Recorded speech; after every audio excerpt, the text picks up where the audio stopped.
Emergency মুহূর্তে অনেক সময় হয়তোবা আমাদের অনেকেরই ব্যাংক অ্যাকাউন্টে টাকা পয়সার প্রয়োজন হয়ে পড়ে। তো সেই ক্ষেত্রে বাসা থেকে সরাসরি ব্যাংকে যাওয়া বা অফিস থেকে সরাসরি ব্যাংকে যাওয়া, তাও আবার ব্যাংকিং টাইমের মধ্যে অনেক সময় কিন্তু হয়ে ওঠে না।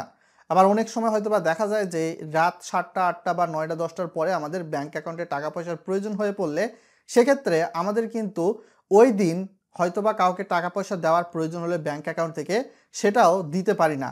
তবে আপনার যদি বিকাশ অ্যাকাউন্ট থাকে তাহলে কিন্তু আপনি অনায়াসে সেকেন্ডের মধ্যে আপনার ব্যাংক অ্যাকাউন্টে টাকা পয়সা ট্রান্সফার করতে পারবেন বাংলাদেশের যে কোনো ব্যাংকেই। তো ভিডিওটা যেহেতু খুবই ইনফরমেটিভ হতে যাচ্ছে তাই ভিডিওতে লাইক করে ভিডিওটি বন্ধুদের সঙ্গে শেয়ার করতে ভুলবেন না। তো আমরা প্রথমেই সরাসরি বিকাশ অ্যাকাউন্টে চলে যাব এবং এক্ষেত্রে চার্জের পরিমাণটা কীরকম রয়েছে সেগুলা A to Z ডিটেলস দেখাবো আপনাদেরকে। সো আমাদের সঙ্গে থাকুন। তো পরবর্তীতে আমরা লগ ইন করে দিলাম। তো আপনার বিকাশ অ্যাপসটা যদি আপডেট করে নেন তাহলে আপনি এইখান থেকে দেখতে পাবেন বিকাশ টু ব্যাংক নামে একটা অপশান রয়েছে। তো এইখান থেকে চলে এসে আপনার বেশ কিছু ব্যাংকে যেমন টাকা ট্রান্সফারের সুযোগ রয়েছে, বাট আপনার যদি ডেবিট কার্ড থাকে তাহলে আপনি বাংলাদেশের যে কোনো ব্যাংকে কিন্তু টাকা পয়সা ট্রান্সফার করতে পারবেন। তো এক্ষেত্রে আমি ভিসা ডেবিট কার্ডটা দিচ্ছি। তো এখানে আপনার চার্জের পরিমাণটা কীরকম সেটাও জানা দিব।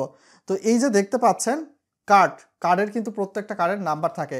সর্বনিম্ন 50 টাকা থেকে আপনি কিন্তু মাসিক 3 লক্ষ টাকা পর্যন্ত লেনদেন করার সুযোগ পাবেন। তো আমাদের যে কার্ডের নাম্বার থাকে 16 ডিজিটের, তো সেই কার্ডের নাম্বারটা আমরা দিয়ে দিব। আমাদের নিজেদের অ্যাকাউন্ট হোক কিংবা অন্য কারো অ্যাকাউন্টে যদি আমরা টাকা পয়সা পাঠাতে চাই তো সেক্ষেত্রে তার কার্ড নাম্বারটা আমরা দয়া করে একটু চেয়ে নিতে পারি। তো লাইক আস আমি কার্ড নাম্বারটা দিচ্ছি। এগিয়ে যার নামে একটা অপশান রয়েছে, এখানে ক্লিক করে দিন। তো দেখতেই পাচ্ছেন এটা কোন ব্যাংকের কার্ড সেটাও কিন্তু এখানে এসে হাজির হয়েছে। আপনাকে এক্সট্রা করে কিন্তু এখানে কিছু অ্যাড করতে হয় নাই। তো আপনি এখানে সর্বোচ্চ 3 লক্ষ পাঠাতে পারবেন। তো আমি এখানে 50 টাকা পাঠাচ্ছি। তো এখানে ক্লিক করেন। বর্তমানে এখানে চলে আসলে টাকার পরিমাণ, চার্জ এবং সর্বমোট কত টাকা আপনার কর্তন করা হবে। তো তার পরবর্তীতে আপনার যে বিকাশ পিনটা রয়েছে সেটা দিয়ে দিবেন। দেন এখন দেখতে পারবেন সব কিছু ওকে আছে কি নাই। দেন এইখান থেকে বিকাশ টু ব্যাংক অপশানে ট্যাপ করে দিন। এইভাবে কিন্তু আপনি ইজিতে যে কোনো এমার্জেন্সি মুহূর্তে আপনার নিজের সরাসরি ব্যাংক অ্যাকাউন্টে বা অন্য কারো ব্যাংক অ্যাকাউন্টে টাকা পয়সা ট্রান্সফার করতে পারেন।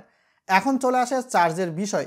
তো বিকাশ থেকে আপনি এই ভিসা কার্ডের মাধ্যমে যদি কারো অ্যাকাউন্টে বা নিজের অ্যাকাউন্টে টাকা ট্রান্সফার করেন সেক্ষেত্রে কিন্তু প্রতি হাজারে আপনার কিন্তু 25,001 টাকা পর্যন্ত চার্জের পরিমাণটা যেটা ধরে দেওয়া হয়েছে আপনারা হয়তো বা দেখতেই পাচ্ছেন 12 টাকা 50 পয়সা।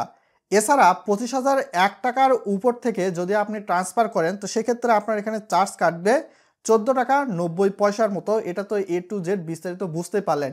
এখন চলে আসা যাক দৈনিক এবং মাসিক লিমিটটা কীরকম বিকাশ এখানে দিয়েছে। তো এইখানে চলে এসে দেখতে পাচ্ছেন প্রতিদিন 50 বার আপনি ফান্ড ট্রান্সফার করতে পারবেন কার্ডে গিয়ে। তো আর প্রতি মাসে কিন্তু 100 বার সর্বোচ্চ।